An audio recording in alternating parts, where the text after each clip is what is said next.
tiny surprise for everyone, Leilani. Also, hi.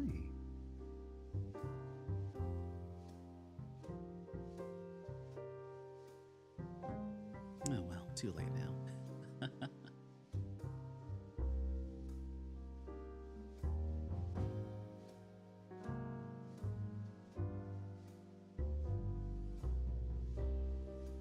Oh my gosh, that's what you've been waiting to tell me for for days now.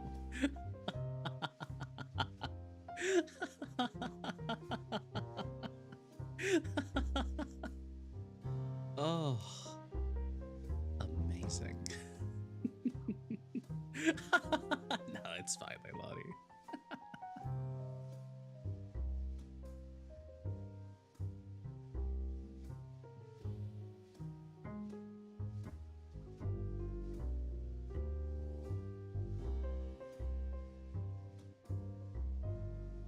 Hello, everyone.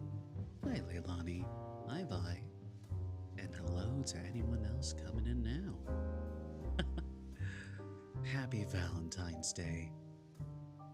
Today, I was thinking, of course, of doing different things, playing some games, but I've saved up my voice. I had a lozenge thing right now, and hopefully we can enjoy ourselves. Now, as a bit of a present for everybody, Leilani is especially excited for this one. It's going to be a bit of a throwback. What do I mean? Well, why, hello there. Long time no see. Hi, Jamja. Who is this man? What do you mean? Don't remember me? I'm kidding.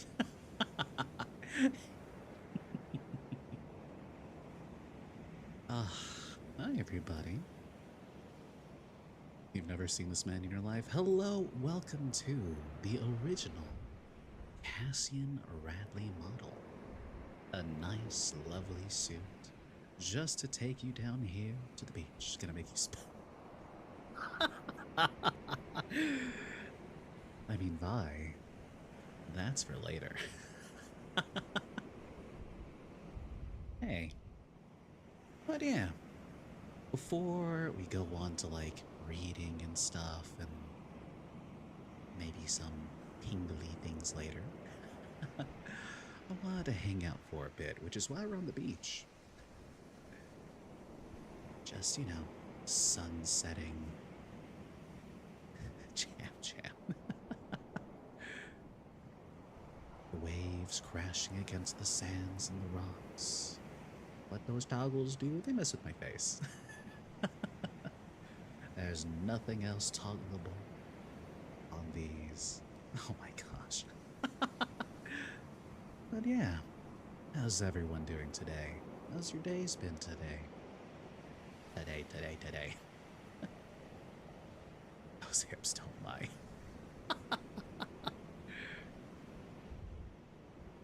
Ugh, so silly. Man, for me, what a Valentine's Day. And by that I mean, oh goodness gracious.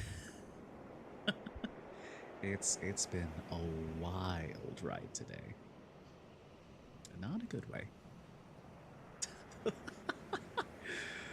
Oh, everyone's always ready with a licking emote.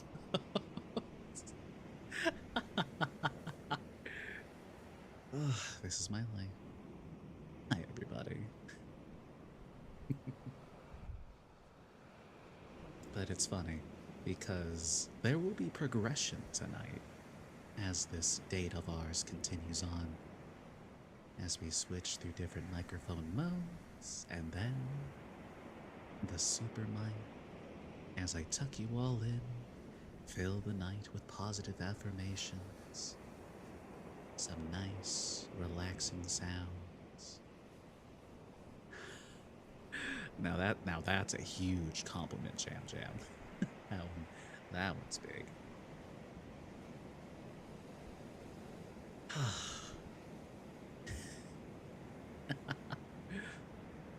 But yeah, today kind of rough. And not just because there's like the dog licking emote that I see over there. I have a feeling it's gonna be hard to focus tonight. Yeah, but as long as everyone's happy and having fun, that's what's important to me today. Because tonight is not about me, it's about you all. Because, you know, it is Valentine's Day. I want everyone to be happy, nice and comforted, and, you know, just to have a nice, good day today. There might have been some rough stuff, but at least we'll make tonight fun. Oh yeah, that's right, Vi, actually. I've been looking for you. Oh, I have been looking for you. Specifically, to wrench your heart out. Tell me you know who Benny G is on YouTube.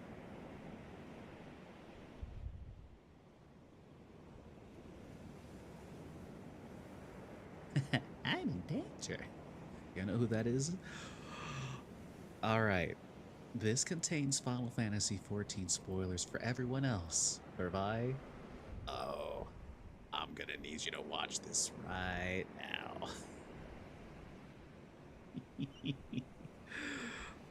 Oh boy, I've been looking forward to this since yesterday.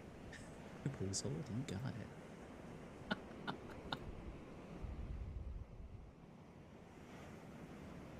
How's the volume for the ocean, by the way?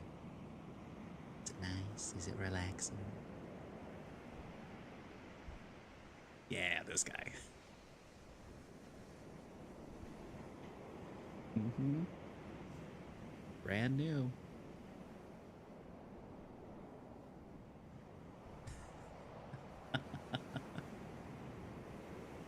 Oh, this is exciting.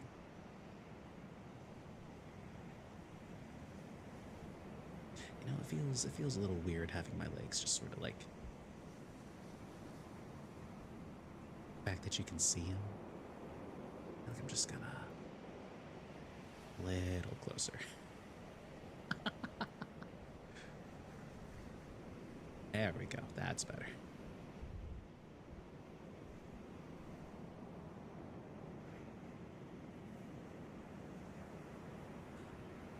Yep. That's the point of the video. But yeah, Leilani, Jam Jam, and anyone else hanging out, how are you doing tonight? Oh man. I've got some poems. Got some poems to read. Ah, here we go. Your eyes like pools of deep blue. Yes, Vi. Your heart hurts. Mm-hmm. Thank you, Jam Jam. Yes, Leilani. What can I do for you?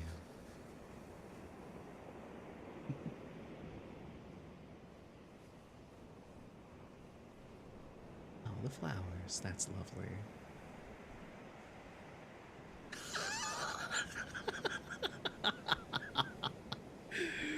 Ugh.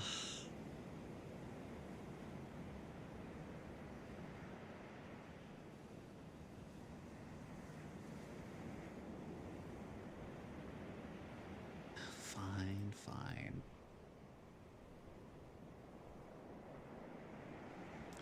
Hello, you can see again. Just for tonight. You're welcome.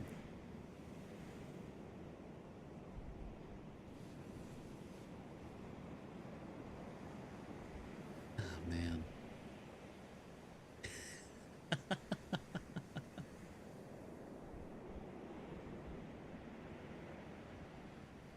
Disrespectful staring happening tonight.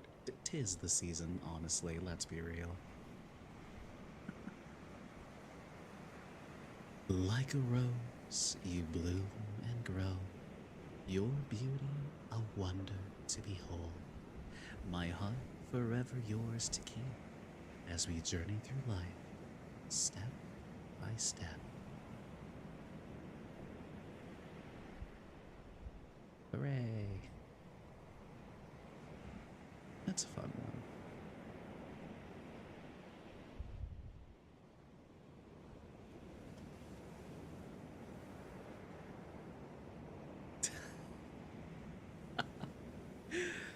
You're all silly. Vi, how's your day? What have you been up to? On this wondrous day of Valentine's.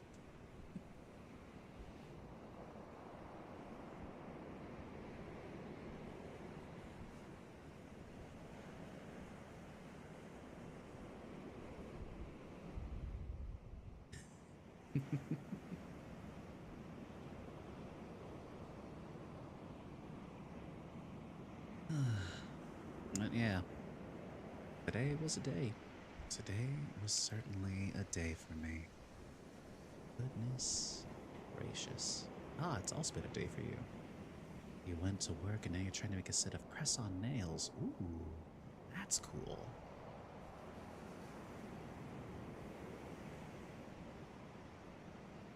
What kind of designs are you doing?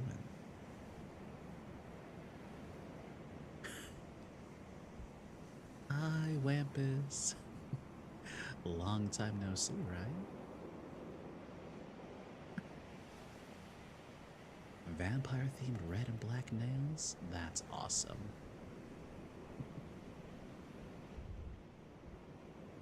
I'll post them in Discord when you finish. Sounds good to me.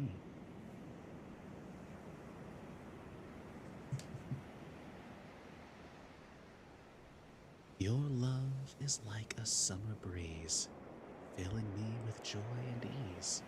With every touch, my heart is one, forever and always, my only one.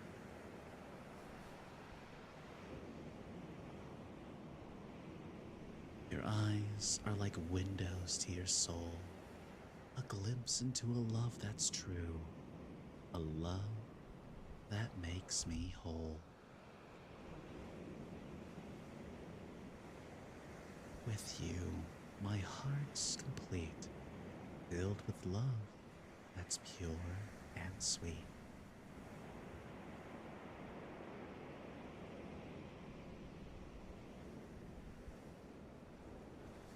I think this is suitably romantic.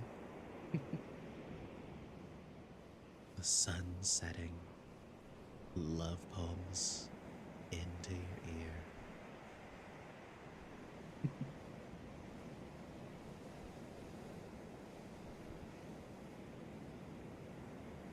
This is so romantic. In that case, we're doing a good job. Yes, Leilani. If you're gonna ask me to back up more, that's not happening.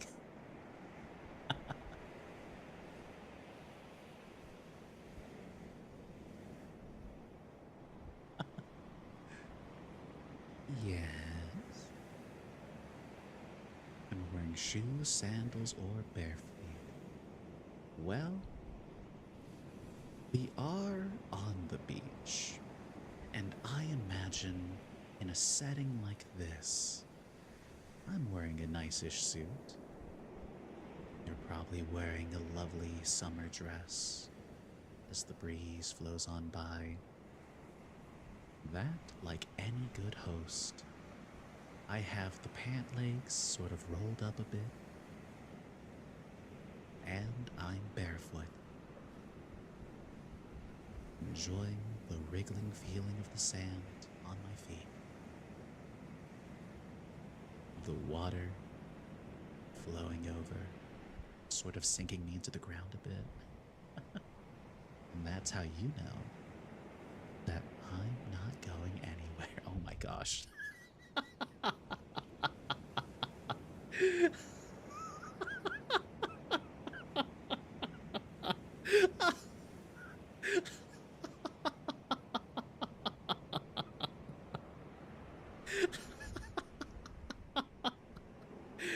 Oh, that got me. That got me.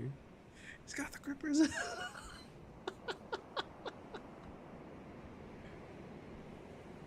Oh, goodness gracious.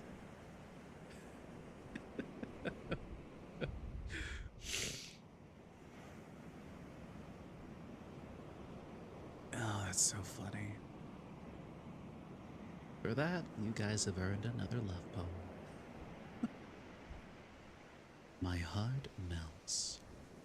Flames flicker, dance, and leap within my heart, melting away the ice that kept me apart. Now I am consumed by this fiery desire, my soul ablaze, my heart a burning pyre. Love's heat melts my heart, sets my spirit free. I love you guys because you're funny. That's very true. I love you all because you're kind and caring and funny and sweet. And we do love a nice, sharp wit.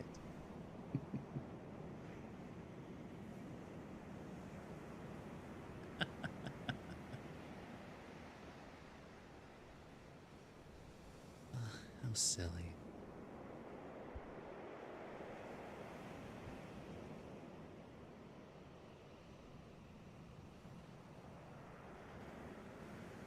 Ooh, a fitting poem. Together by the sea, with the ocean breeze and sand beneath our feet, we walk on the beach, just you and me. The waves crashing, a symphony so sweet, our hearts entwined forever to be, this moment of love, an eternal retreat.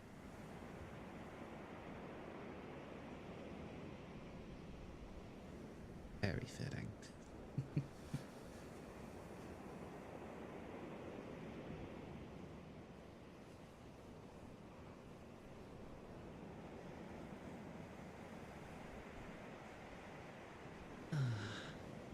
Damn.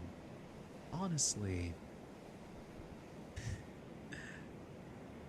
a day can be as awful as can be. The worst of the worst can happen, and coming back to stream for you guys just literally washes it all away. Just gives me time to relax and enjoy and spend time with you all. Am I legally changed my name to that? I'm afraid not, Yummy Donut. Good try, though. Unfortunately, I'm familiar with that one.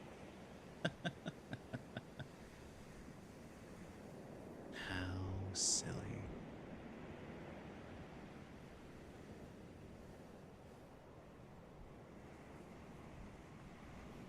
Man, it's been a long while since I've last gone to a beach. Again, my favorite experience is that beach in Mexico, in Puerto Peñasco.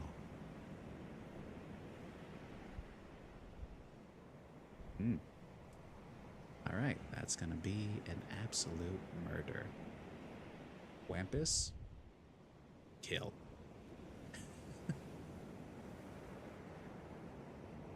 Well done. I suppose something like that is only fitting. As it is, you know. Unfortunately, Valentine's Day. Sometimes it brings out the worst in people, but it can also bring out the absolute best.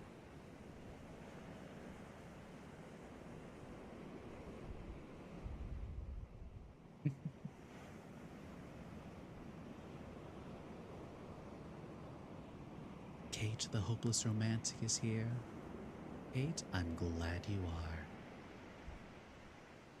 Welcome in, and I'm glad you're feeling better.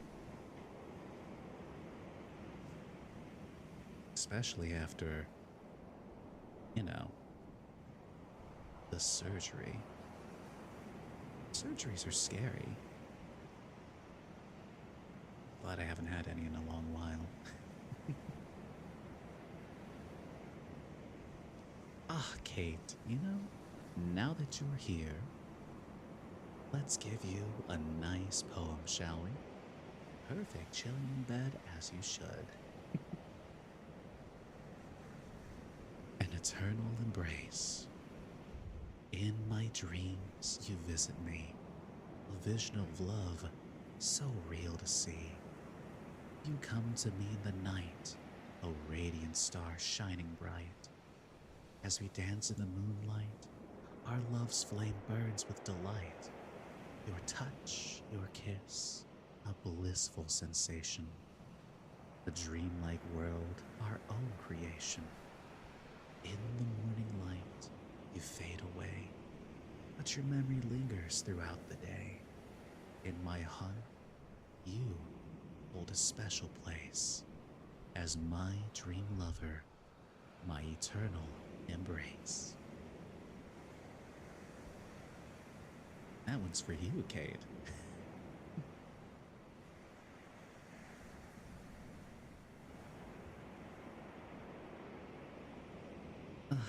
How fun.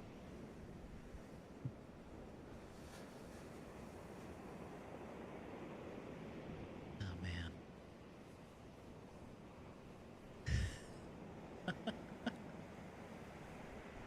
Well, I'm glad to see you liked it.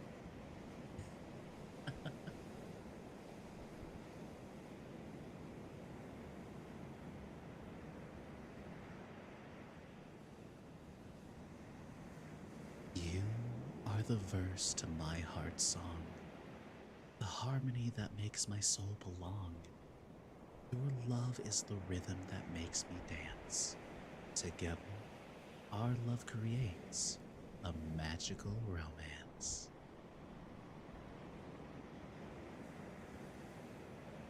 Kiss, kiss, fall in love. Honestly, I feel like rewatching Run High School Host Club. It's been a while.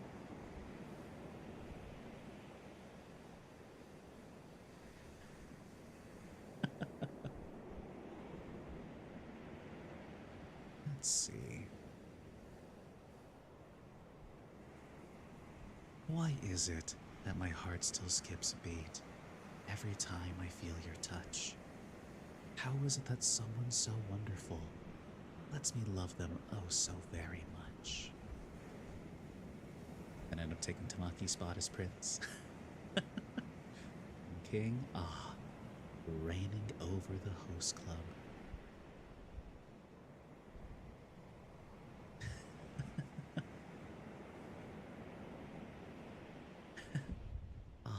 Everyone liked that. It's funny.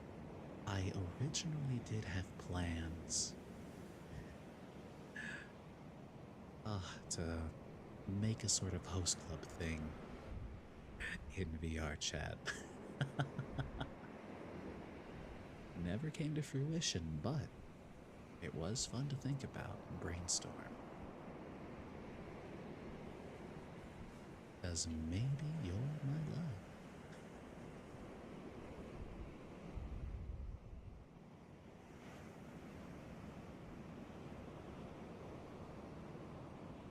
I'll plant a row of daisy seeds in the space below each eye, so they'll remind you of your beauty when they bloom each time you cry.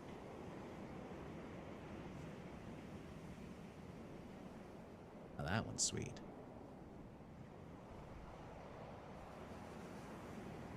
I'm jealous of the morning sun that gets to be the first to see you, or the coffee cup who gets to kiss your sleepy lips away. Yo, yeah, your love. Ah, I see.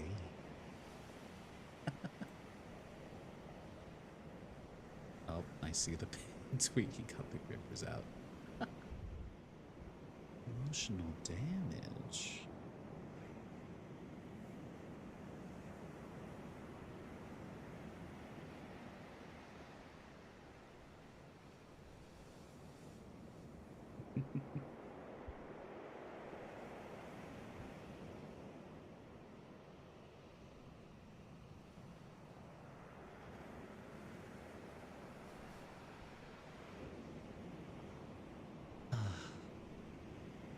This is nice. I like the vibes, honestly. Tonight's a vibe night. Just spending time with my favorite people. You love the poems, though? Wonderful. Huh? Oh my gosh, that's why. Frank, thank you for giving out those 10 gift subs now. You scared me. And that's a level 3 hype train. Goodness gracious. Yes, you are. You definitely are the train conductor. Gave one to Green Lightning Luigi, Kaoru VT, to Milo, Byron of 39, Ghost Cruiser, Elman Chorus, Ender Crow. That's funny. Happy Valentine's Day, Frank. You liked Ritsu? We didn't have a Ritsu in High School Host Club, unless that's manga. Because I know all the brothers show up. Fancy, fancy? Mm-hmm. We got the old suit back out. Just enjoying and relaxing on the beach, reading a whole bunch of love poems. For example, I keep myself busy with the things I do, but every time I pause, I still think of you. That's a fun one. That's a good one.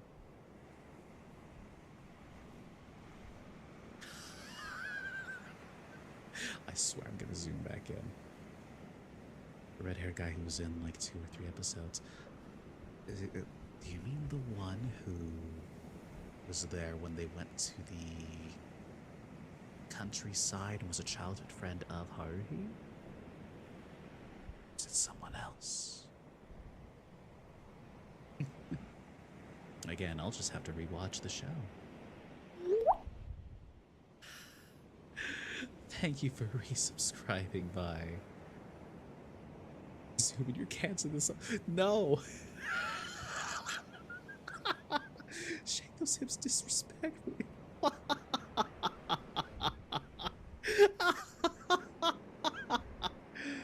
Oh my gosh, guys.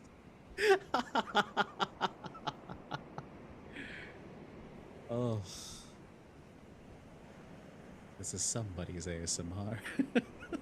Torture. Goodness gracious. So I will have to zoom in eventually. That's part of the plan for tonight. Is that I get closer and closer with every scene change. Cassie gets tortured on Valentine's Day. Yep, that sounds about right.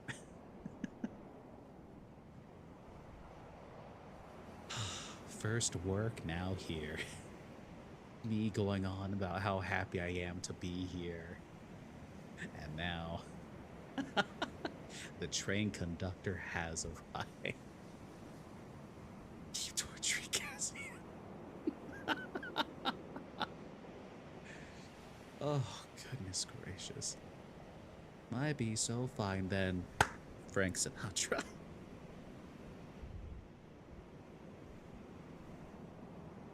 I know, Vi, I know. And technically, I did bully you earlier today, too.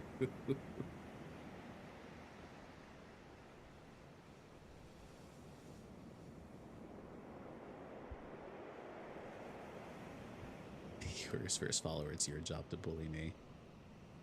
Yeah, that's true. He certainly was. Good old Frank. The old model, that's right. Welcome in, Core.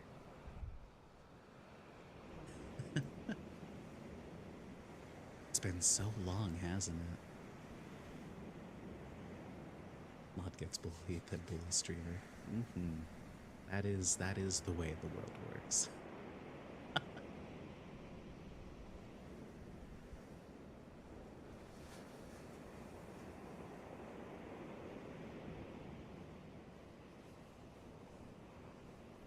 Here's a poem for you. I'm happy I'm the one to be in love with you. I want to scream my lungs till I'm blue. I want the world to know I have you. How happy I am to be in love with you. This model was easier to draw, not gonna lie. It's an oldie and a goodie. Very simple. After all, it's just the nice suit, the lovely blue shirt, short hair.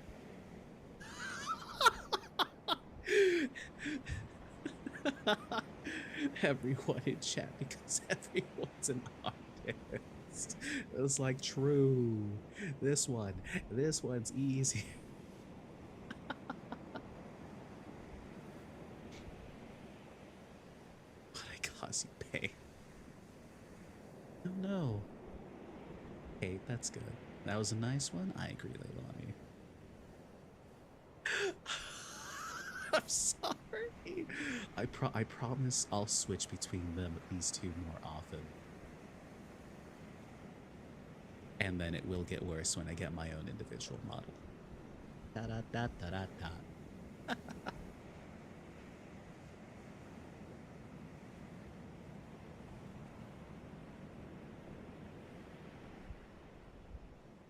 Every time I hear the echoes of your angelic voice, all other sounds vanish, even the smallest noise. You always show the perfectly carved poise. If your love would be mine, I'll be the luckiest among all boys. If that one isn't complicated, we have to come up with a design first. Shakira. Ooh, baby, when you talk like that, you make a woman go mad. Como se llama? Mi casa. Anyways.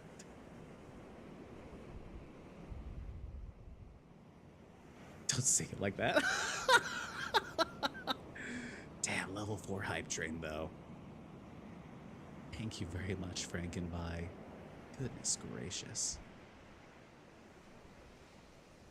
I mean, you just always slap a random outfit and slightly change the hair when drawing the other one? Yeah. I mean, as long as it's the general shape, we good. It's all me.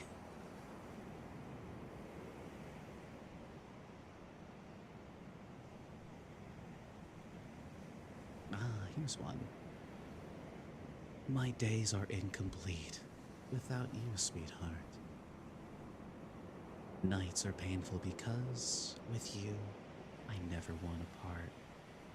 The only days that don't seem to be never-ending are the ones I spend with you all morning and evening. I love you. Can you send me something really cursed real quick? Yep, sure, go for it. Hi, Julie. Alright, I've got that open. To the Julie chat. I'm scared of what you have found.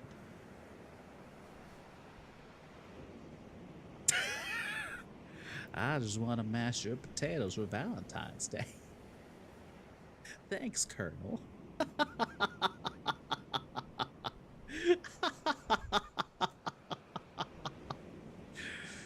Oh, now that's finger licking good.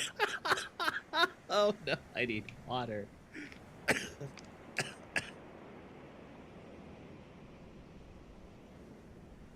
Oh, goodness gracious. Happy Valentine's Day. You're following no core. At the fingers.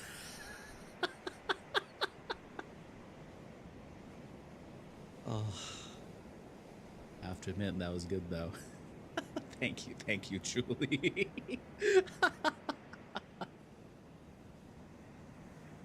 Popeyes is better. Honestly, okay. Real talk. I tried going to KFC like a few. We just want to hear the reaction. Fair enough, Julie. This game was good. It was good. But yeah, I tried going to KFC because it had been a long, long time since I had gotten their fried chicken. Unfortunately, I don't know what happened to them. If they changed the recipe or something, there's just something that tastes off about the fried chicken. So, don't like it. I think we'll have to avoid that from now on.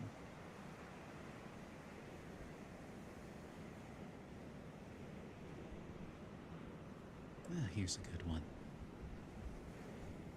I think of you on this bright morning. Oh, quick ramp it. Behavior. Ah, welcome to the TED Talk. Thank you, Kate, for your TED Talk.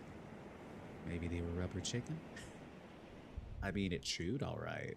Like, the chicken itself was juicy, it just did not have good flavor.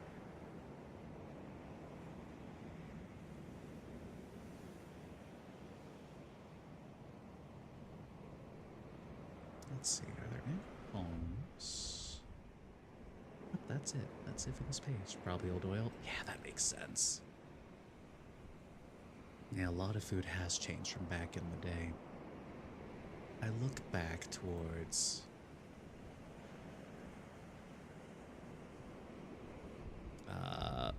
that video series you watched together. Sounds good, Wampus. Enjoy your lurk and shower. And food. Yeah, Wendy's used to have chicken wings.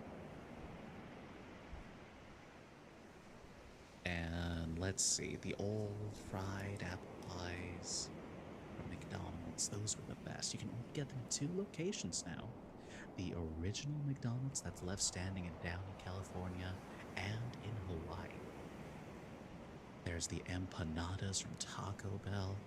Oh, when they brought those back, I was in such bliss. There was the apple pie flavored ice cream over at Baskin Robbins. Burger King used to have a lot more different sandwiches. Taco Bell has always been bad. They kind of improved and stayed there, actually, I think. Honestly, though, it was pretty good in Guatemala. But then again, every restaurant was better in Guatemala. McDonald's, because of the conversion rate of the dollar to the quetzal, they turned that into a swanky cafe with tons of TVs everywhere that always had soccer on. The game's always on. They were the first to actually have McCafe. Everything outside the US is somewhat better. Too true.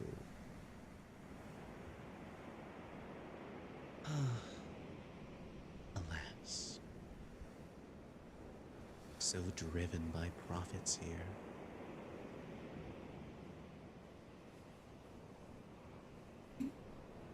It's kind of a funny sounding one. Let's read this poem. Common America L. True. If you were a celebrity, I'd be your biggest fan. If you were the sun, I'd be the awesome tan. If you were an actress, I'd be the camera. If you were a candle, I would be a spa. Whatever you would be, I would be your ally. In short, without you, I would surely die. I love you. Ta-da. Yeah. You wish you lived in another country. I've definitely been thinking about it a lot more lately. What country would you want to live in, though? Which one would you want to go and learn the language, become one with the people? Oh, if it's like hesitant, Teresias. Ireland seems dope. My boss, who's no longer my boss, was talking about Ireland today. She was just all, yep, nope, trying to get some friends. We'll use whatever money we can, get a castle, get a garden, and then we just survive off of that forever. My nostrils. You're not sure, actually. Definitely nowhere in Asia, though. I don't know. As rough as it would be, the weeb in me, a small part of me will always want to go to Japan. But of course, that would take so much work. As like, maybe someday, you never know, definitely something to build towards. That'd be cool. Someone who studied in Korea, has worked for too many Japanese companies. Trust you, it's rough? Oh yeah, I definitely trust you on that one, Vi. To visit, yes. To stay, no. I don't know. People that live there, like, sure, it's a weird, rough time, but also get to enjoy the people more, the sights, the sounds. It's just a different way entirely. It's also safer, for the most part. Just basically as long as you pay attention and, don't make problems, everything seems to go pretty okay, as lonely as it can be. Plus, there's more and more people arriving there. Although right now, I guess, probably isn't a good time anywhere.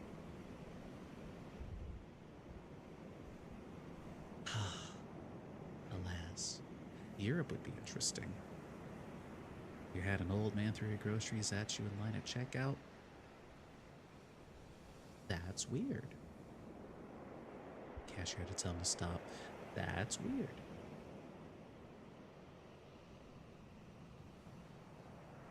It definitely is more of an exception rather than the rule, though. So at least in America, you can fistfight them. Ugh. And only get into minor trouble for scraps. As long as you finish it quickly. But it is rude, though. I agree.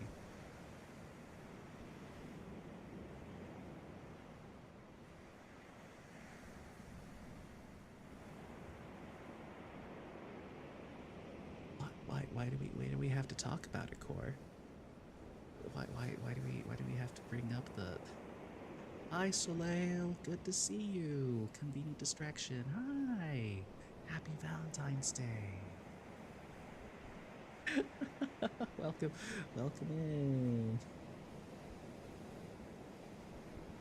It doesn't have full legs. I can go a little ways back.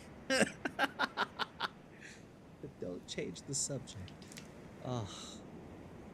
Sorry, my throat is still, I'm on the verge of being completely better, but there's just that little bit that's killing me. Ugh. Happy Valentine's Day. This was unexpected. Which part? The test you were taking? Any other part of Valentine's Day? Or seeing original Cassian?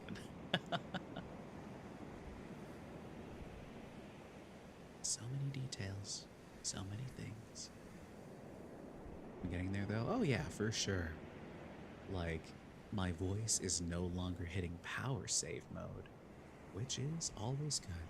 Sounding less like Corpse Husband. Yep. It was funny though. Oh man, on Monday, after voice acting, I had a fun time, but it was very rough. It's so funny, Soleil. It was rough on the throat a bit, but you were concerned I sounded awful. As it turns out, I played the role well, but as soon as I finished, I then went into into power save mode. It was like, "Hi everybody, I did my role. I can't talk anymore." They're like, "Did you just throw out your voice?" I'm like, "No, it'll be back in a few minutes. Just it needs to rest. I'm sick." Like, "You were sick and you gave that performance? That's extra points." And I'm like, "Ah, cool." You kind of hate Valentine's Day. Why is that, Kate? You're here spending it with us now. Dang, he died.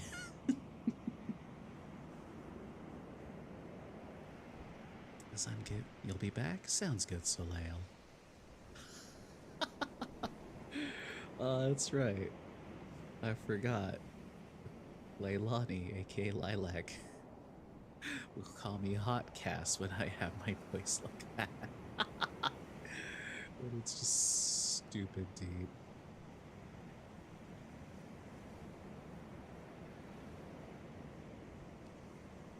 You guys want a bedtime story real quick? Just to pass the time?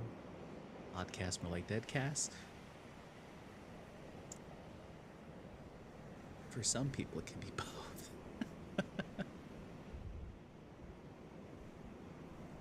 I'll put you to sleep. Okay, I'll hold off then until later. And I shall begin my auditory assault on the senses. It's only 9 p.m. Yeah. People say stupid things when they're in love, to be fair.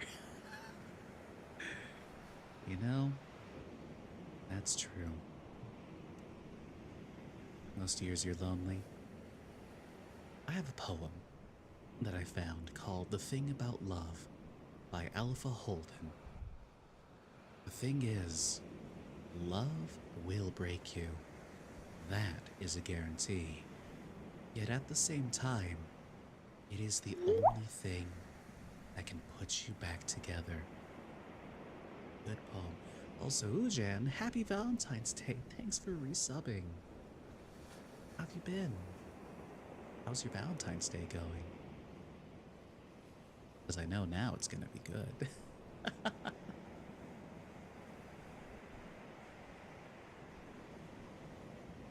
Yeah, that poem, kinda real, honestly.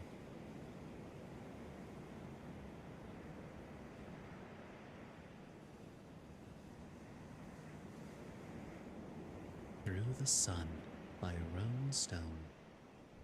It fills my heart with gladness knowing that, though the sun is being replaced with night, when I lay my head to rest, you will be by my side, comforting me tonight. Happy Valentine's Day, says the single man. Ouch.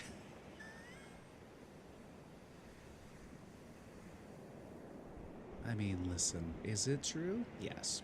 But at the same time, there is still a lot of love around me. Because there's more than just, romantic love, which is the most celebrated on Valentine's Day. But there's platonics and all the other ones. Your fault. What?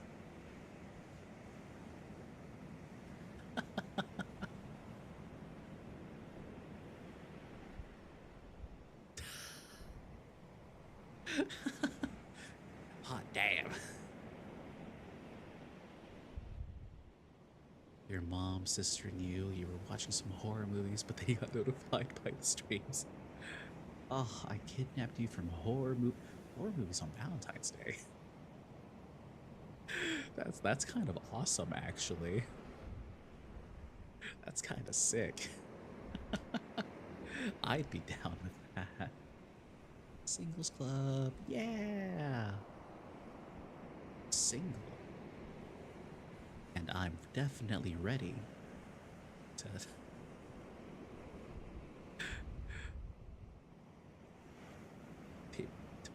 Pringle. Oh wait, it's ASMR and ready to tingle. There we go. Yeah. Yeah. Yeah, boy. It's okay. We'll be taking a break soon, and then the vibes will shift. That's something a bit more gentle. Don't it. I said Pringle. Like, you know, the chip. A stream full of single people. I mean, Tingles even worse. It's an ASMR term. I'm allowed. I've reclaimed the word. But yeah, Soleil, I'm not sure who else would be on a stream on Valentine's Day. I could be wrong though. There are people that enjoy the Oshi.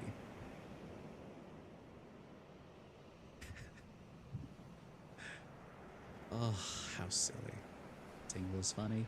Thank you, Kate. He sure is a funny character in Legend of Zelda: The Wind Waker. I'm leaving. I'm going. I'm not.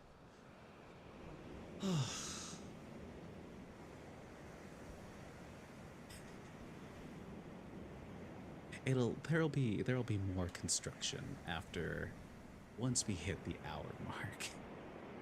Then we'll switch over and then we'll do some reading for a while, and then we'll end off the night with a super ASMR with lots of positive affirmations and nice soothing sounds to help relax and end the night.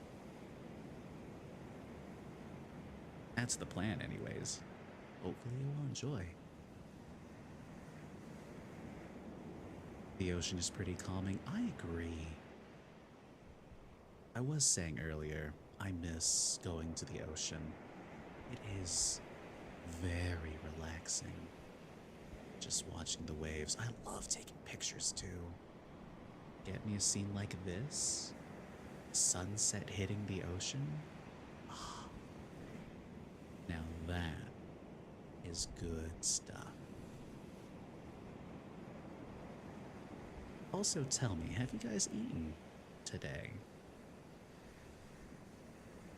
Have you had water? Have you been taking care of yourself? Because self-love is very important too. And what better day to show love than Valentine's Day? You had pizza? Me too. I did. No, and you honestly don't want to? Are you sick? Well, that's not good, Core. Drink some water just for me. Thank you, Vi. I'm proud of you. Don't want to eat? That's fair. I know for a while I really had not been eating. Lilac, why are you zipping up? Did you eat? You have water next to you? That's good. You should drink some soon enough.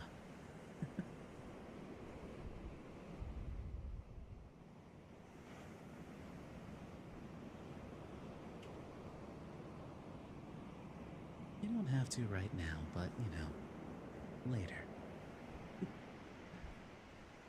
Because at least you have the water there. That is good. out of you all. Even if you do bully me.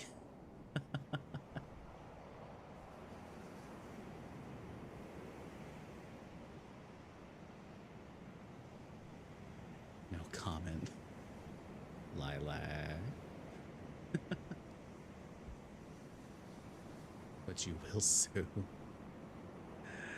Well, I guess that's the important thing. It's gentle bullying.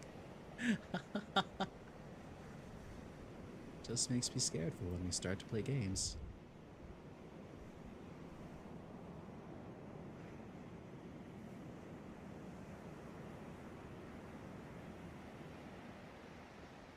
I just got a funny emote. Not gonna lie, you feel loopy from all the meds you've taken, like in a silly way. Yeah, I remember years ago when I had had my surgery and I was still in the hospital bed after having just woken up. Oh, I was so very loopy. The world felt like it slowed down, sped up, and just went wild and crazy. In school yesterday, you had a jail booth, and the student council actually forgot there were people inside of it. That's interesting. You think you're high right now, Kate? You kind of have to be after surgery. Let's be real and honest. That is how one recovers from the absolute blinding pain. So, it's for the best. We will have no strange images in the background to further escalate your highness. What a sentence.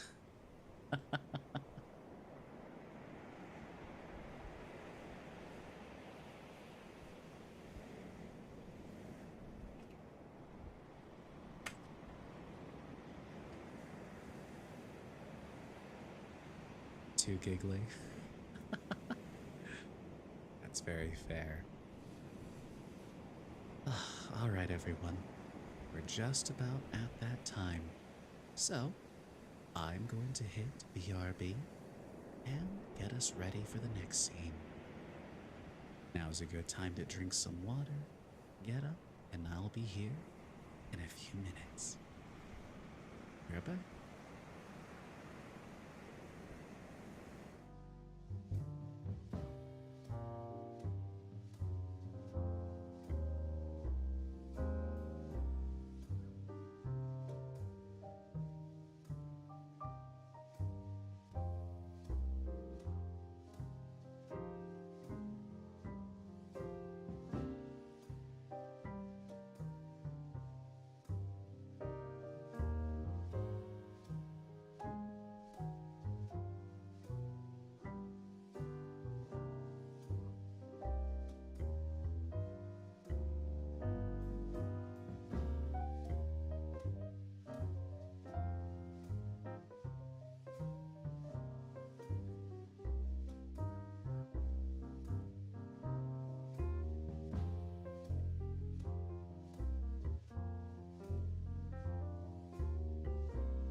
Why, hello there. So, as you can see, the audio itself has shifted, and I am closer. Hi.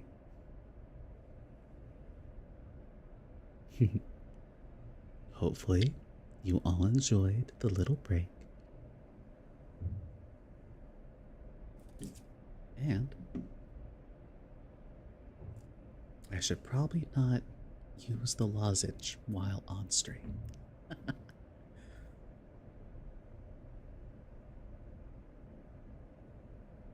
Yes, Kate? Why are you staring?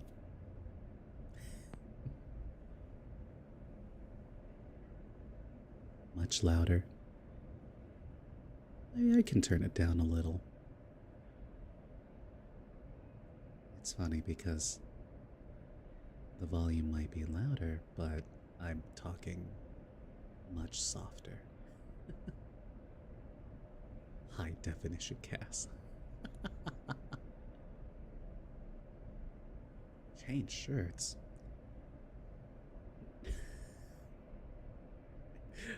I don't think that's the case there, Lilac.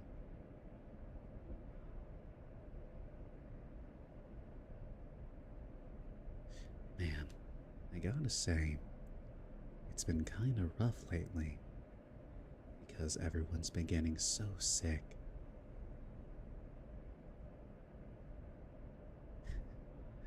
It's been slightly unbuttoned. So, when people get sick, you know what the best thing for them is? Some nice chicken soup with a soul.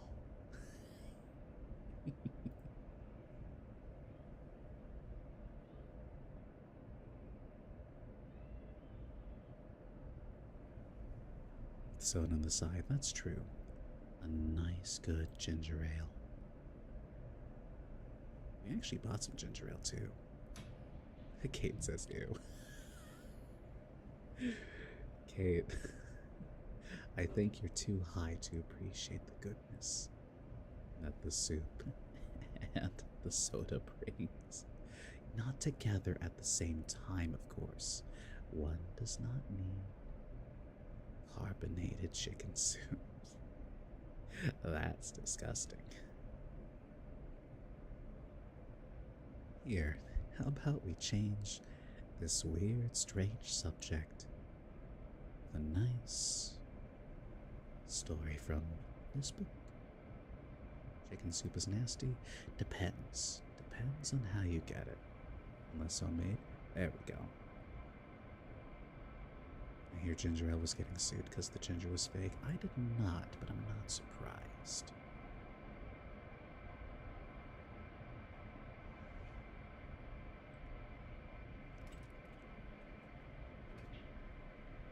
Very crazy. So this one's called Each Day a Masterpiece. Very often, a change of self is needed more than a change of scene. Arthur Christopher Benson. I never thought I would move back in with my parents after I graduated from college. In fact, all through my senior year, I told myself that moving from the exciting cultural metropolis of Los Angeles back into my childhood bedroom in the sleepy, small beach town where I grew up was out of the question. So, I applied for fellowships to travel abroad. I poured hours into my applications, revising essays, collecting letters of recommendation, researching programs, practicing interviews. I made it to the final rounds for 2 prestigious fellowships, but ultimately was not chosen for either. Refusing to dwell on my disappointment, I applied to graduate schools across the country. 4 months later, my mailbox was filled with nothing but rejection slips. It was now April. I had only a month left before college graduation spit me out into the real world. I went online and searched for jobs in the Bay Area, where my long distance boyfriend had one more year left as a student at San Francisco State.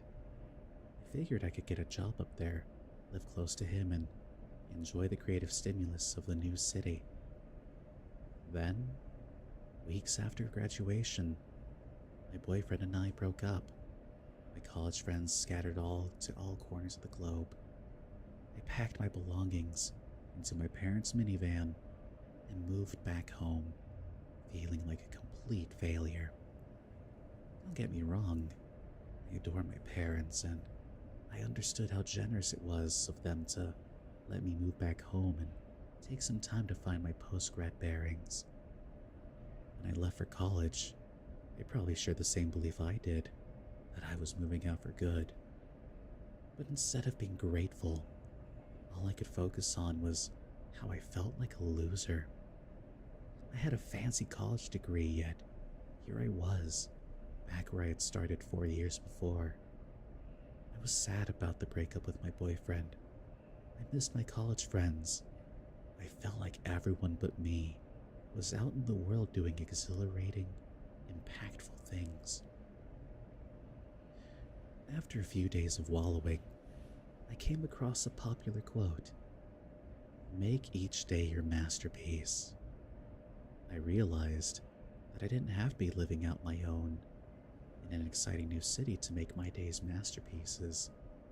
I could start that moment. I taped up the quote to my bathroom mirror. I typed it into my cell phone background. I added it to the signature line of my emails. Make each day your masterpiece became my personal motto. What did a masterpiece day look like? I pondered this question. For me, a day that was truly a masterpiece would include time with my loved ones, time spent exercising and taking care of myself, time volunteering to help others, and time devoted to my passion of writing. I used this knowledge to organize my days. I shifted my mindset and began to see my time at home as a gift, and that I was able to spend a lot of time with my parents. My role in the household no longer felt like that of a child. Rather, my parents treated me as an adult, and our relationship matured into one of mutual respect and consideration. Nearly every day, I visited my grandfather, who also lived in town, and soaked up his stories. I reconnected with a few close high school friends from whom I had drifted away during the past couple of years. In college, I had often been too busy or stressed to cook healthy meals or exercise very much. Now that I was focused on making each day a masterpiece, I carved out time for nurturing my health. I began waking up early and running every morning at the park nearby my house. I visited local farm stands and bought more fruits and vegetables and scoured the internet for healthy recipes. Within 2 weeks, I felt stronger and more energized than I had in years. Welcome back, Landis. My morning exercise became my treasured time to think and stay in touch with my inner self. I volunteered in classrooms, teaching writing exercises and tutoring kids in reading. I spent time at the nursing home, visiting with senior citizens. I got in touch with my hometown's volunteer center and helped out at beach cleanups and fundraising events. And I began to write for 2 hours every day. I knew I wanted to make a career as a writer. My writing schedule in college was erratic. 20 minutes some days, none for weeks, and then a whole weekend cooped up in my room with my laptop. Establishing a writing routine helped me more easily shift into the writing groove. Some days, the words flowed easily. Other days, I spent the better part of my 2 writing hours staring out the window and scribbling down disjointed notes. But my pages of writing began to add up. I wrote articles, essays, short stories. I even started a novel. Some days weren't as balanced as others. Tasks and problems popped up unexpectedly. Not every day unfurled as planned. But as I lay in bed each night, reflecting on the day, I felt a deep sense of contentment and pride in myself. I really think the cliche is true that things happened for a reason. Looking back, moving home after graduation was the best thing I could have done. Now, as I prepare to leave for graduate school in a few months, I feel focused, rejuvenated, and happy with who I am. I was not a failure. I never had been. I realize now that my negative mindset is what held me back more than anything. My success is not dependent on what other people think or what my peers are doing or what I feel like I should be doing. My life is a success when I am living by my motto and making each day a masterpiece. By Dallas Woodburn.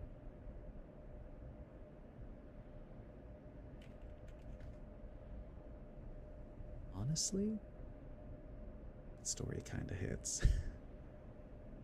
I've long since felt pretty bad about myself, feeling like a loser, like I'm not doing enough. Especially when it comes to, wanting to be a voice actor. But I am trying, I am striving. I need to put myself out there more and, actually keep on going. So, I think there's definitely something I can take away from this story. And hopefully you can too. That was a good one.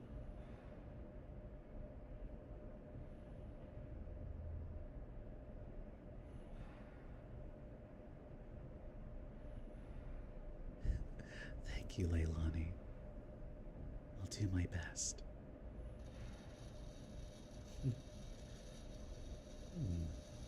The next page has a story called Words of Wisdom. I don't like that man. I must get to know him better. By Abraham Lincoln. It was the first day after I gave up teaching in a classroom to become the high school student assistance coordinator. I asked the woman who was retiring from that job how she tolerated working with a principal who was extremely narrow-minded and negative in his approach to teachers. Her answer was so amazingly positive and beautiful that I embraced it immediately. It spared me unending hours of frustration and became the solution for conflicts throughout my life. She said simply, "You pray for him. It's very difficult to dislike someone for whom you are praying." By K. Connor Bliska.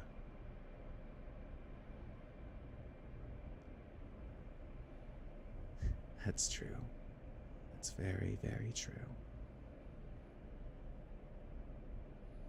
Always wish for the best for someone. Even if they've hurt you. Depends on the pain, though. So, now that we're in a nice, good, positive mindset, relaxing and hanging out, how about we read some Odyssey? Difficult to do? It is difficult. I never said it was easy. But sometimes the right thing to do is not the easy one. What can you do? Sounds good? Yeah. We are on book 9? I think that's a 9. Ulysses declares himself and begins his story. Sequence, Lotophagi, Fagi, Lotophagi, and Cyclops. That's a weird word. I'm gonna type it in for both chats just to see what I'm dealing with. What is this? What is this word? You heard Odyssey? You sure did, Kate. Lotophagi, I guess. Kate, I know you're high right now and recovering from surgery, but do you know how to properly pronounce that? asking for a friend. The friend is me. Help me. Lotus Eaters. Oh. Hello there, Moxie. Welcome in.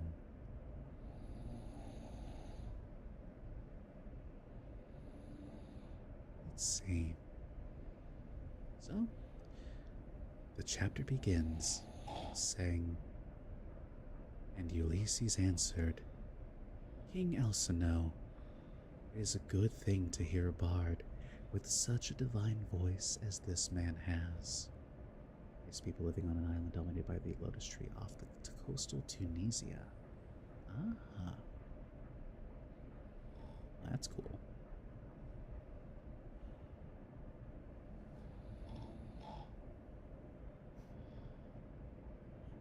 Let's turn the beach sounds back on. Have that off.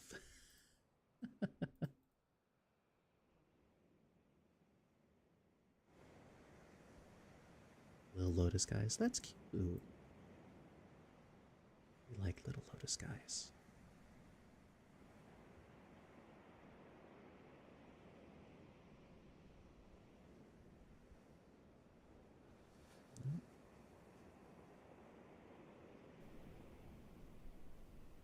Now Epic is making sense.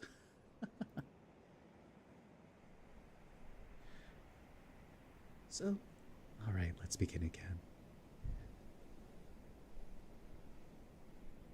You don't know if they're cute in the Odyssey, that's fair.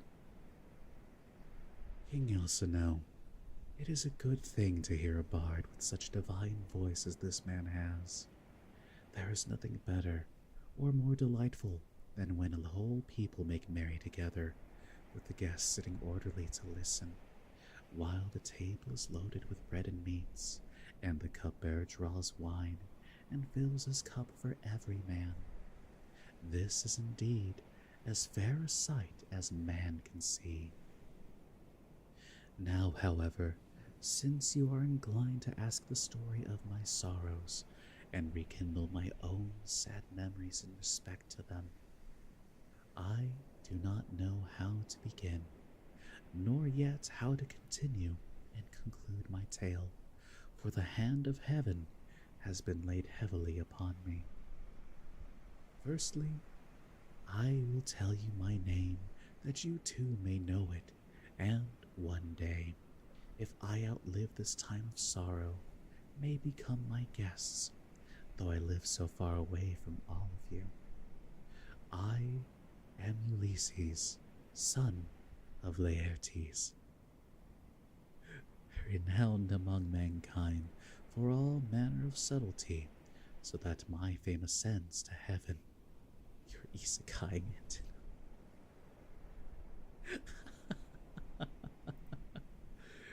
That's a wild sentence. I live in Ithaca, where there is a high mountain called Neritum, covered with forests, and not far from it there is a group of islands very near to one another. Reliquium, Same, and the wooded island of Zacynthus. It lies squat on the horizon, all highest up in the sea towards the sunset, while the others lie away from it towards dawn. It is a rugged island, but it breeds brave men, and my eyes is know none that they better love to look upon. The goddess Calypso kept me with her in her cave and wanted me to marry her, as did also the cunning Aenean goddess Circe. But they could neither of them persuade me, for there is nothing dearer to a man than his own country and his parents, and however splendid a home he may have in a foreign country, if it be far from father or mother, he does not care about it. Also, that's a good idea, Kate. Now, however, I will tell you of the many hazardous adventures which by Jove's will I met with on my return from Troy. When I had set sail thence, the wind took me first to Ismaris, which is the city of the Cicons. There I sacked the town and put the people to the sword. We took their wives and also much booty, which we divided equitably amongst us, so that none might have reason to complain. Is he doxing himself again? I then said that we had better make off at once, but my men very foolishly would not obey me. So they stayed there drinking much wine and killing great numbers of sheep and oxen on the seashore. Meanwhile, the Cicons cried out for help to the other Cicons who lived inland. These were more in number and stronger, for they were more skilled in the arts of war, for they could fight either from chariots or on foot as the occasion served. In the morning, therefore, they came thick as leaves and blooms in summer, and the hand of heaven was against us, so that we were hard pressed. They set the battle in array near the ships, and the hosts aimed their bronze-shod spears at one another. So long as the day waxed and it was still morning, we held our own against them, though they were more in number than we.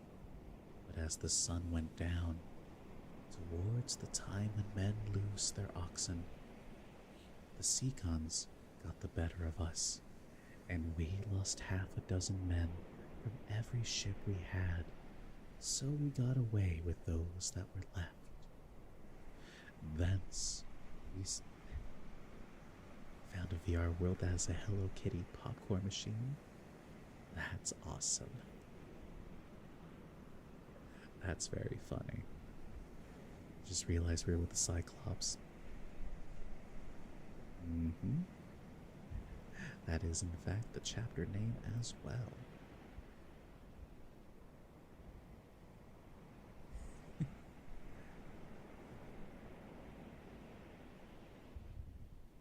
See. Cicons got the better of us, and we lost half a dozen men from every ship we had, so we got away with those that were left. Thence we sailed onward with sorrow in our hearts, but glad to have escaped death, though we had lost our comrades. Nor did we leave till we had thrice invoked each one of those poor fellows who had perished in the hands of the Cicons. Do it, Leilani. Then Jove raised the north wind against us, till it blew a hurricane, so that the land and sky were hidden in thick clouds, and night sprang forth out of the heavens. We let the ships run before the gale, but the force of the wind tore our sails to tatters, so we took them down for fear of shipwreck, and rowed our hardest towards the land. There we lay 2 days and 2 nights, suffering much alike from toil and distress of mind. But on the morning of the 3rd day, we again raised our masts, set sail, and took our places, letting the wind and steersman direct our ship. I should have got home at that time unharmed had not the north wind and the currents been against me as I was doubling Cape Malaya and set me off my course hard by the island of Cythera. I was driven thence by foul winds for a space of 9 days upon the sea, but on the 10th day we reached the land of the lotus eaters, who live on food that comes from a kind of flower. Here we landed to take in fresh water, and our crews got their midday meal on the shore near the ships. When they had eaten and drunk, I sent 2 of my company to see what manner of men the people of the place might be, and they had a 3rd man under them. They started at once and went about among the lotus eaters, who did them no hurt, but gave them to eat of the lotus, which was so delicious that those who ate of it left off caring about home, and did not even want to go back and say what had happened to them, but were for staying and munching lotus with the lotus eaters without thinking further of their return. Nevertheless, though they wept bitterly, I forced them back to the ships and made them fast under the benches. Then I told the rest to go on board at once, lest any of them should taste of the lotus and leave off wanting to get home. So they took their places and smote the grey sea with their oars. We sailed hence, always in much distress, till we came to the land of the lawless and inhuman Cyclops. Now, the Cyclops neither plant nor plow, but trust in Providence, and live on such wheat, barley, and grapes as grow wild without any kind of tillage, and their wild grapes yield them wine as the sun and rain may grow them. They have no laws nor assemblies of people, but live in caves on the tops of high mountains.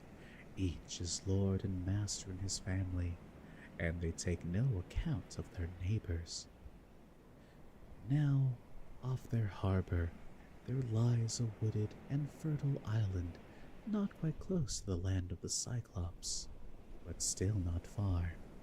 It is overrun with wild goats that breed there in great numbers and are never disturbed by a foot of man or sportsman, who as a rule will suffer in much hardship in forest or among mountain precipices. Do not go down there, nor yet, again, is it ever plowed or fed down, but lies in wilderness untilled and unsown from year to year. That could be fun, Kate. And has no living thing upon it, but only goats. For the Cyclops have no ships, nor yet shipwrights who could make ships for them. They cannot therefore go from city to city, or sail over the sea to one another's country, as people who have ships can do. If they had these, they would have colonized the island, for it is a very good one, and would yield everything in due season. There are meadows that in some places come right down to the seashore, well watered and full of luscious grapes. Luscious grass, grapes would do there excellently. There is level land for plowing, and it would always yield heavily at harvest time, where the soil bare is deep.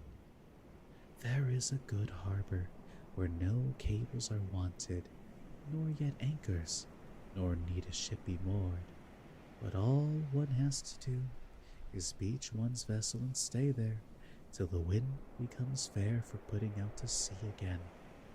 At the head of the harbor there is a spring of clear water coming out of a cave, and there are poplars growing all round it. Here we entered, but so dark was the night that some god must have brought us in, for there was nothing whatever to be seen.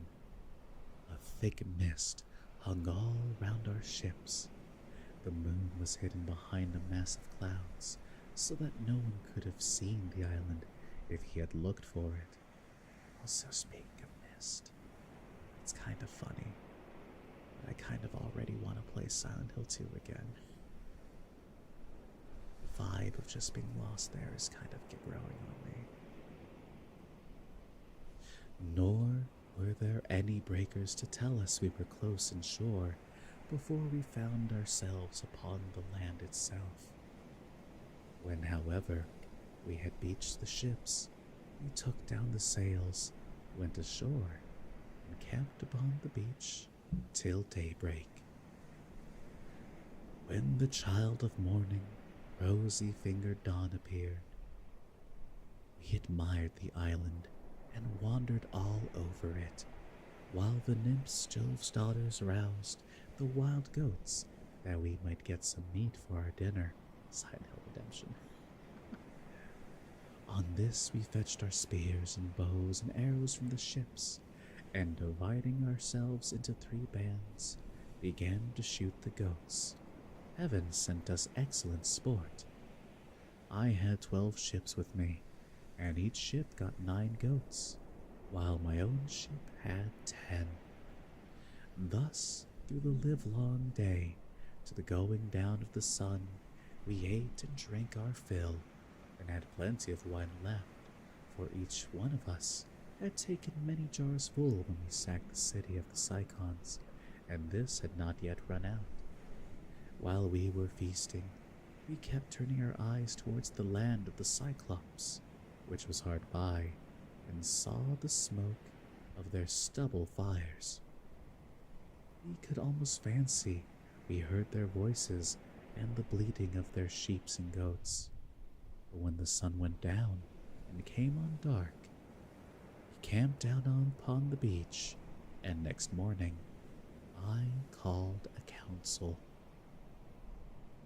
"Stay here, my brave fellows," said I, "all the rest of you, while I go with my ship and exploit these people myself. I want to see if they are uncivilized savages or a hospitable and humane race." I went on board, bidding my men to do so also, and loose the hawsers. So they took their places and smote the grey sea with their oars. When we got to the land, which was not far, there, on the face of a cliff near the sea, we saw a great cave overhung with laurels. It was a station for a great many sheep and goats, and outside there was a large yard with a high wall round it, made of stones built into the ground, and of trees, both pine and bark. This was the abode of a huge monster, who was then away from home shepherding his flocks. He would have nothing to do with other people, but led the life of an outlaw. He was a horrid creature, not like a human being at all, but resembling rather some crag that stands out boldly against the sky on the top of a high mountain. Just like Bigfoot in all those videos. I told my men to draw the ship ashore and stay where they were, all but the 12 best among them, who were to go along with myself. I also took a goatskin of sweet black wine, which had been given me by Marin, son of Euanthes, who was a priest of Apollo and patron god of Ismaris, and lived within the wooded precincts of the temple.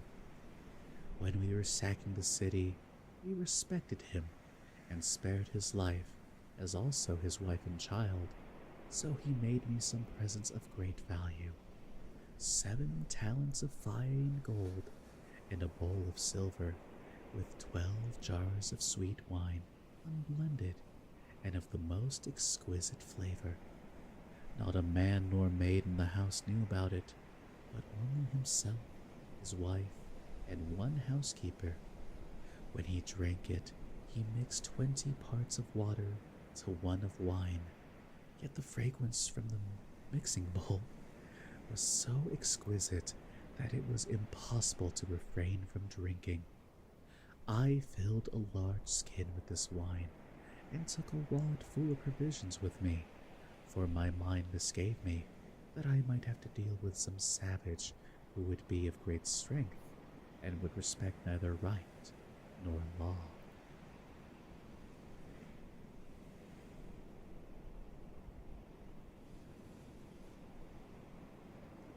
We soon reached his cave, but he was out shepherding, so we went inside and took stock of all we could see.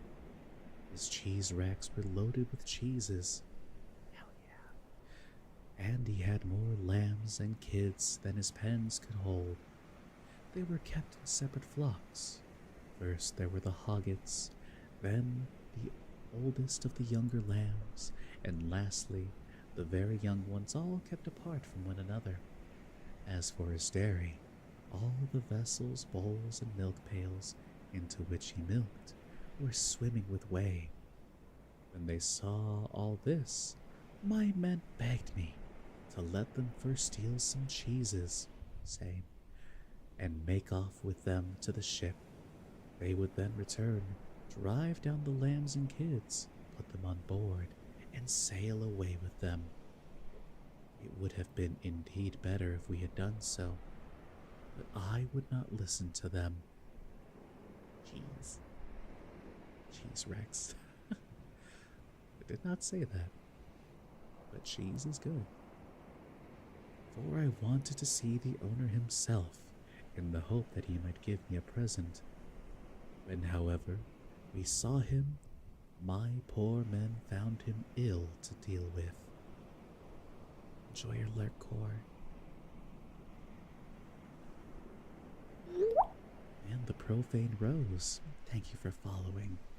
Welcome in and happy Valentine's Day. Enjoy your stay. Tripping then? Kate, we already knew that. You're recovering from surgery.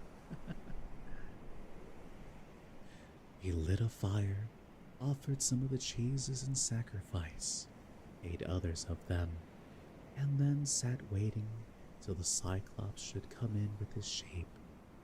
When he came, he brought in with him a huge load of dry firewood to light the fire for his supper, and this he flung with such a noise onto the floor of his cave that we hid ourselves in fear at the far end of the cavern. Meanwhile, he drove all the ewes inside, as well as the she-goats that he was going to milk, leaving the males, both rams and he-goats, outside in the yards. Then he rolled a huge stone to the mouth of the cave, so huge that 22 strong four-wheeled wagons would not be enough to draw it from its place against the doorway.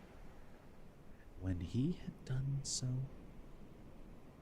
so done, he sat down and milked his ewes and goats, all in due course, and then let each of them have her own young.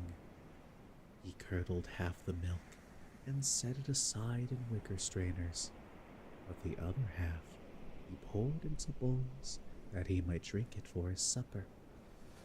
When he had got through with all his work, he lit the fire, and then caught sight of us, whereon he said, "Strangers, who are you? Where do you sail from? Are you traders, or do you sail the sea as rovers, with your hands against every man, and every man's hand against you?" We were frightened out of our senses by his loud voice and monstrous form, but I managed to say, "We are Achaeans, on our way home from Troy, but by the will of Jove and stress of weather, we have been driven far out of our course. We are the people of Agamemnon, son of Atreus, who has won infinite renown throughout the whole world by sacking so great a city and killing so many people. We therefore humbly pray you to show us some hospitality, and otherwise make us such presents as visitors may reasonably expect. Took that quote fruity. May your excellency fear the wrath of heaven, for we are your suppliants, and Jove takes all respectable travelers under his protection, for he is the avenger of all suppliants and foreigners in distress.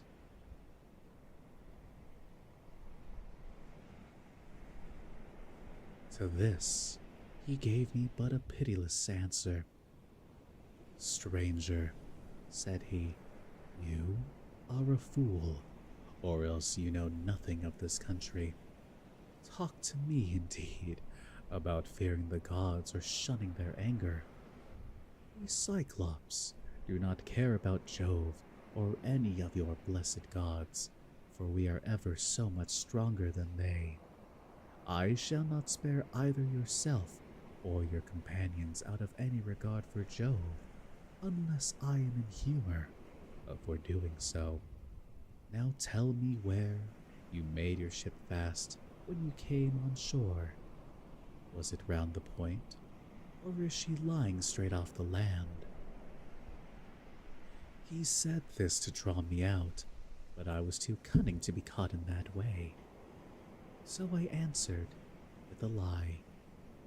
Neptune, said I, sent my ship onto the rocks at the far end of your country and wrecked it. We were driven onto them from the open sea, but I and those who are with me escaped the jaws of death. The cruel wretch vouchsafed me not one word of answer, but with a sudden clutch he gripped up two of my men at once and dashed them down upon the ground as though they had been puppies. Their brains were shed upon the ground, and the earth was wet with their blood. Then he tore them limb from limb and supped upon them. He gobbled them up like a lion in the wilderness, flesh, bones, marrow, and entrails, without leaving anything uneaten. As for us, we wept and lifted up our hands to heaven on seeing such a horrid sight, for we did not know what else to do. When the Cyclops had filled his huge paunch and had washed down his meal of human flesh with a drink of neat milk, he stretched himself full length upon the ground among his sheep and went to sleep. Hospitality doesn't mean what it used to, it seems. Too true, Vi. Too true. I was at first inclined to seize my sword, draw it, and drive it into his vitals, but I reflected that if I did, we should all certainly be lost, for we should never be able to shift the stone which the monster had put in front of the door. So we stayed sobbing and sighing where we were till morning came.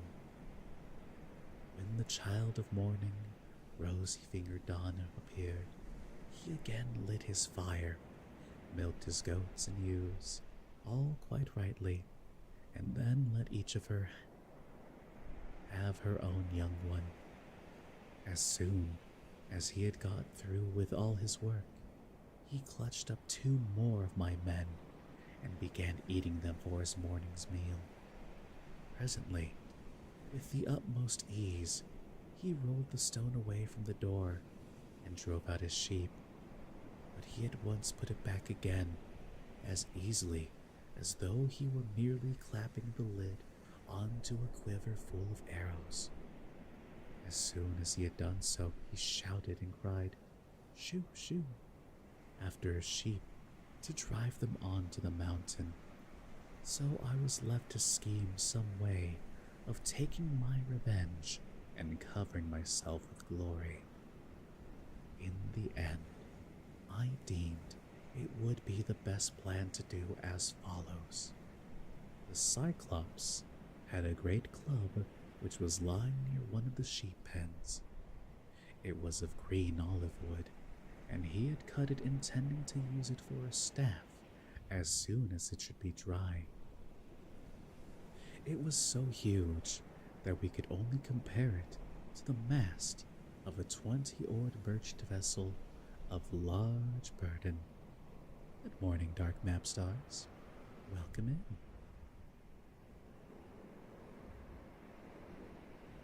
Large burden and able to venture out into open sea.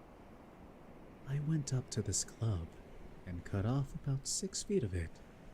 I then gave this piece to the men and told them to fine it evenly off at one end, which they proceeded to do. And lastly, I brought it to a point myself, charring the end in the fire to make it harder. When I had done this, I hid it under dung, which was lying about all over the cave, and told the men to cast lots which of them should venture along with myself to lift it and bore it into the monster's eye while he was asleep. The lot fell upon the very 4 whom I should have chosen, and I myself made 5.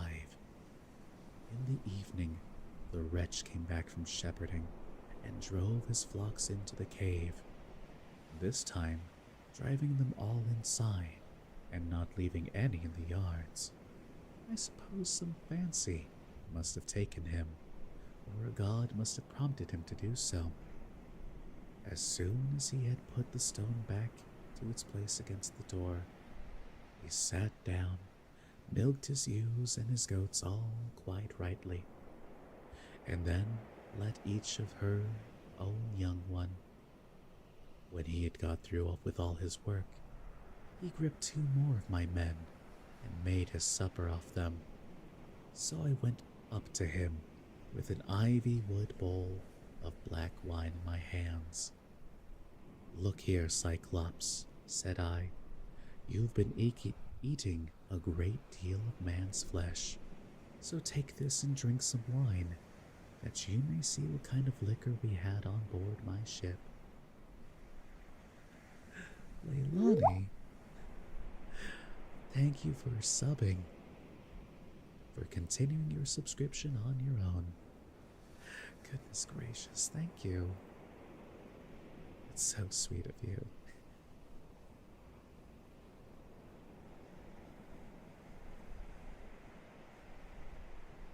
I was bringing it to you as a drink offering, in the hope that you would take compassion upon me and further me on my way home, whereas all you do is go on rampaging, ramping and raving most intolerably. You ought to be ashamed of yourself.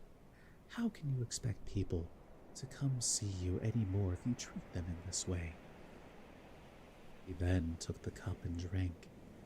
He was so delighted with the taste of the wine that he begged me for another bowlful. "Be so kind," he said, "as to give me some more, and tell me your name at once. I want to make you a present that you will be glad to have. We have wine even in this country, for our soil grows grapes, and the sun ripens them, but this drinks like nectar and ambrosia all in one." I then gave him some more. 3 times did I fill the bowl for him, and 3 times did he drain it without thought or heed. Then, when I saw that the wine had got into his head, I said to him as plausibly as I could, "Cyclops, you ask my name, and I will tell it you. Give me, therefore, the present you promised me. My name is No Man. This is what my father and mother and my friends have called me." But this cruel wretch said, "Then I will eat No Man's comrades before No Man himself, and will keep No Man for the last. This is the present that I will make him." As he spoke, he reeled and fell sprawling face upwards on the ground. His great neck hung heavily backwards, and a deep sleep took hold upon him. Presently, he turned sick and threw up both wine and gobbets of human flesh on which he had been gorging, for he was very drunk. Then I thrust the beam of wood far into the embers to heat it, and encouraged my men lest any of them should turn faint-hearted. When the wood, green though it was about to blaze, I drew it out of the fire, glowing with heat, and my men gathered round me, for heaven had filled their hearts with courage. We drove the sharp end of the beam into the monster's eye, and bearing it upon with all my weight, I kept turning it round and round, as though I were boring a hole in a ship's plank with an auger, which 2 men with a wheel and strap can keep on turning as long as they choose. Even thus did we bore a red-hot beam into his eye, tilling the boiling blood bubbled over. All over, as we worked it round and round, so that the steam from the burning eyeball scalded his eyelids and eyebrows, and the roots of the eye sputtered in the fire. As a blacksmith plunges his axe or hatchet into cold water to temper it, for it is this that gives strength to the iron, and it makes a great hiss as it does so. Even thus did the Cyclops' eye hiss round the beam of olive wood, and his hideous yells made the cave ring again. He ran away in a fright, but he plucked the beam all besmirched with gore from his eye, and hurled it from him in a frenzy of rage and pain, shouting as he did so to the other Cyclops who lived on the bleak headlands near him. So they gathered from all quarters round his cave when they heard him crying, and asked what was the matter with him. "What ails you, Polyphemus," said they, "that you make such a noise, breaking the stillness of night, and preventing us from being able to sleep? Surely no man is carrying off your sheep. Surely no man is trying to kill you, either by fraud or by force." Polyphemus shouted to them from inside the cave, "No man is killing me by fraud. No man is killing me by force." "Then," said they, "if no man is attacking you, you must be ill. When Jove makes people ill, there is no help for it, and you had better pray to your father, Neptune." It was nobody. It was no man. No man did this. Then they went away, and I laughed inwardly at the success of my clever stratagem. But the Cyclops, groaning and in an agony of pain, felt about with his hands till he found the stone and took it from the door, then sat in the doorway and stretched his hands in front of it to catch anyone going out with the sheep, for he thought I might be foolish enough to attempt this. As for myself, I kept on puzzling to think how I could best save my own life and those of my companions.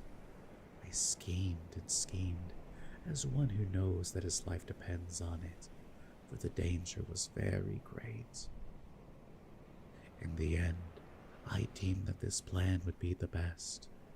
The male sheep were well grown and carried a heavy black fleece, so I bound them noiselessly in threes together, with some of the withies on which the wicked monster used to sleep.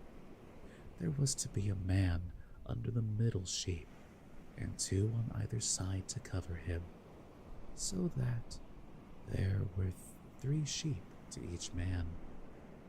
As for myself, there was a ram finer than any of the others, so I caught hold of him by the back, ensconced myself in the thick wool under his belly, and hung on patiently to his fleece, face upwards, keeping a firm hold on it at all the time.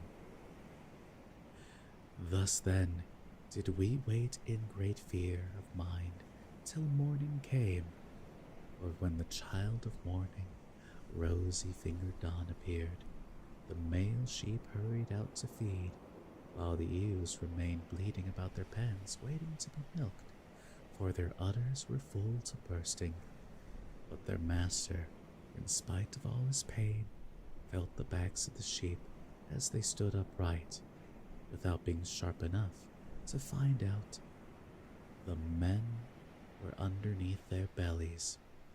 As the ram was going out, last of all, heavy with its fleece and with the weight of my crafty self, Polyphemus laid hold of it and said, "My good ram, what is it that makes you the last to leave my cave this morning?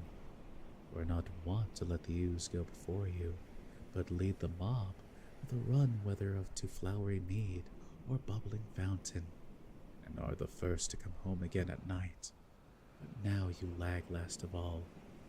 Is it because you know your master has lost his eye, and are sorry because that wicked no man and his horrid crew has got him down in his drink and blinded him?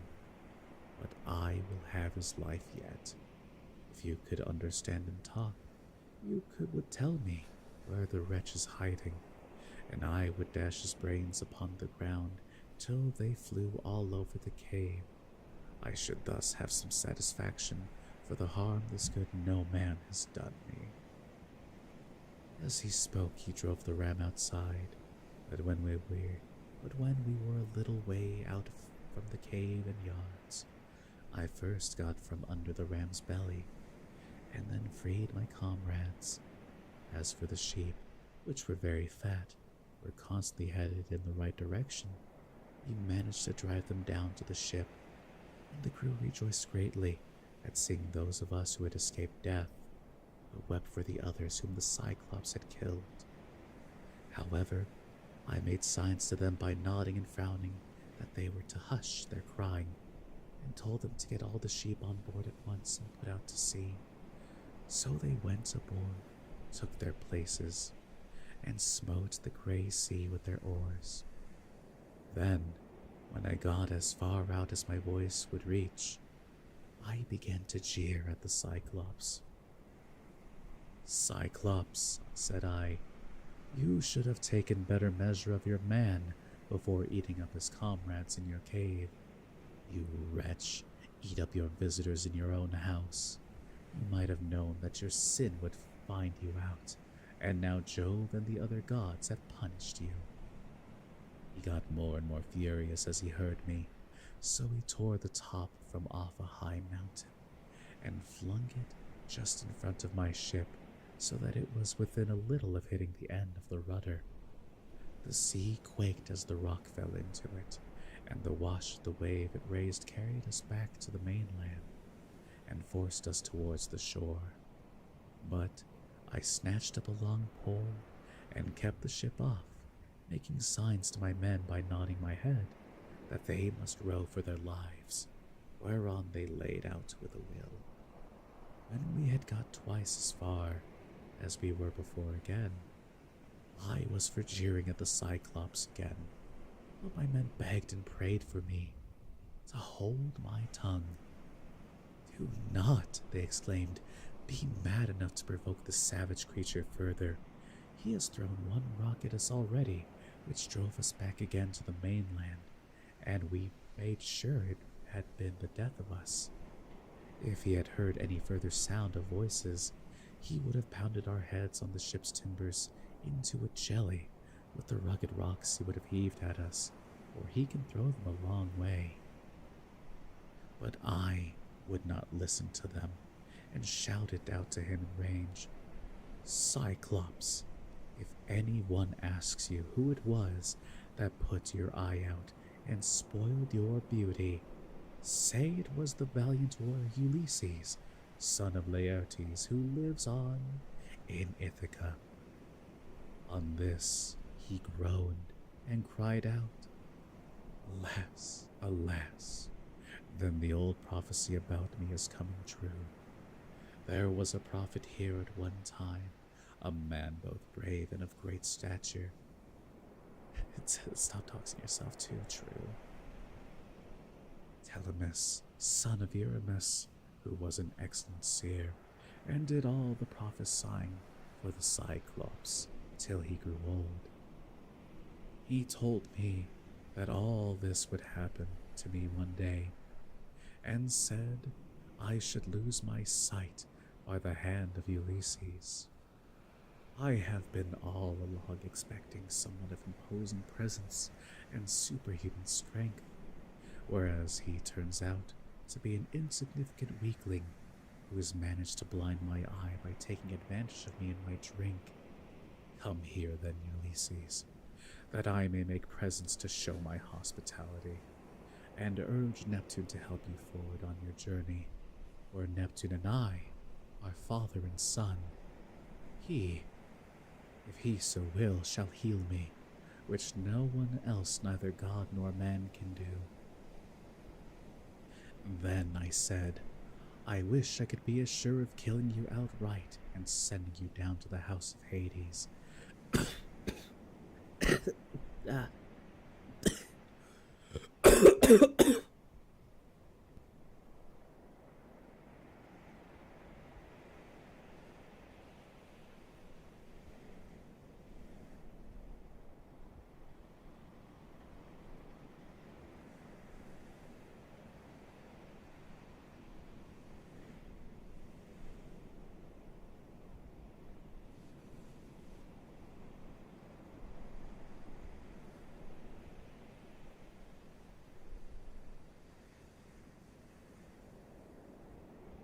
Oh, sorry, I had to cough.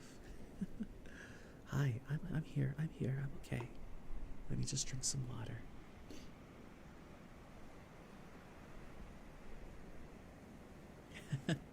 Sorry. I'm okay.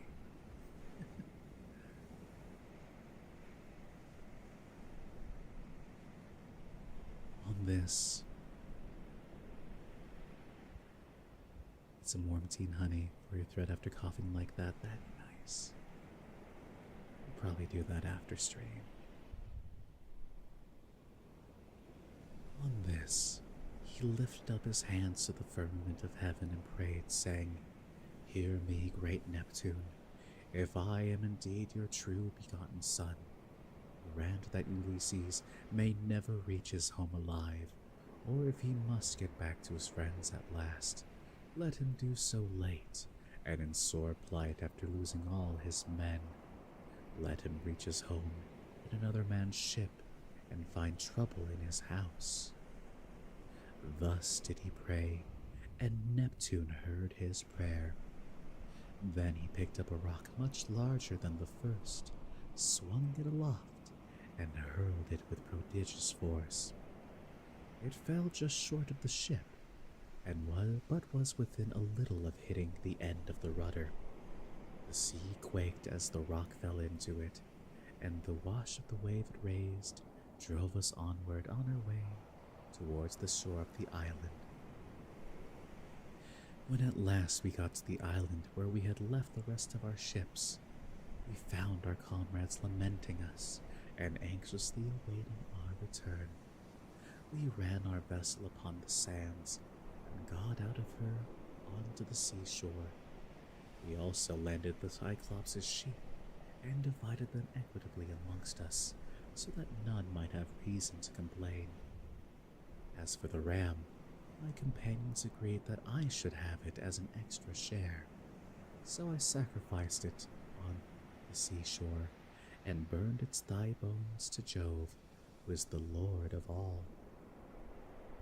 This is a better romance than Romeo and Juliet. Change your mind? How could I change your mind to something so factual? But he heeded not my sacrifice, and only thought how he might destroy both my ships and my comrades. Thus, through the livelong day, to the going down of the sun, we feasted our fill on meat and drink. But when the sun went down and it came on dark, we camped upon the beach. When the child of morning, rosy-fingered dawn appeared, I bade my men on board and loosed the hawsers. Then they took their places and smote the grey sea with their oars. So we sailed on with sorrow in our hearts, but glad to have escaped death, though we had lost our comrades. And thus is the end of Chapter 9. Hi, Natalia. Good to see you. Happy Valentine's Day. Hope you're doing well.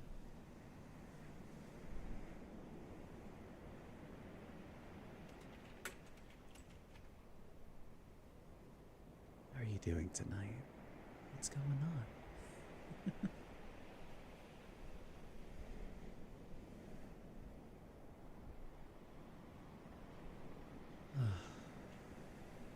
That was a good chapter. I definitely do not feel like continuing for tonight. that one kind of hurt a smidgen when I coughed. I'm not gonna lie, I do have half a mind to just sort of stop here. But we'll go ahead and take a bit of a small break.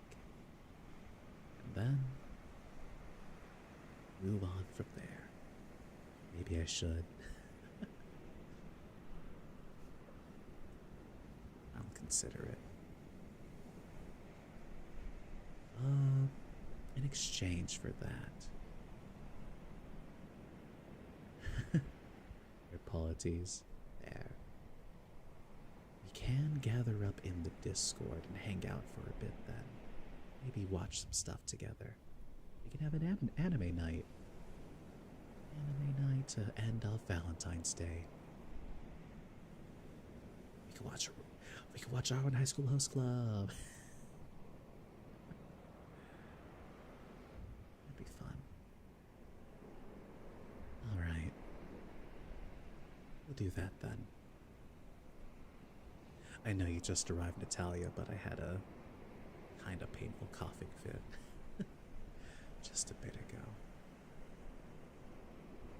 So, if you want to hang out, I'll see you all in the Discord in a little bit.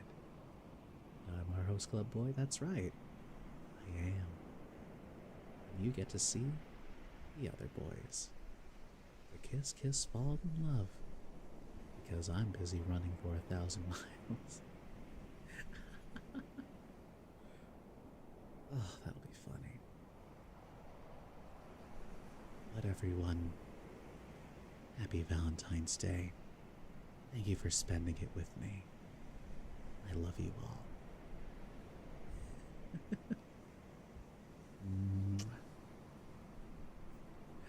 See you all later next time I stream. Take care.